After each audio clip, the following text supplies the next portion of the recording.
Hey, good morning. It's Maintenance Monday tips. What we're gonna go through today is like spool caps, the three different sizes right here. So let me just quickly go through that real quick.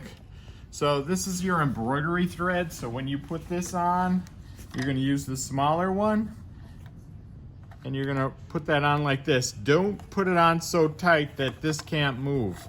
So leave a little gap like that so it has a little play, and then you thread your machine.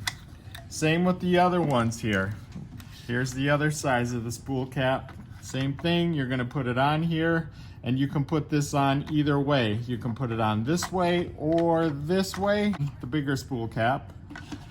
You can put that on that way also, where that goes on. Some people put one in the back. So that's your tip for today. Have a great holiday and Merry Christmas and Happy New Year.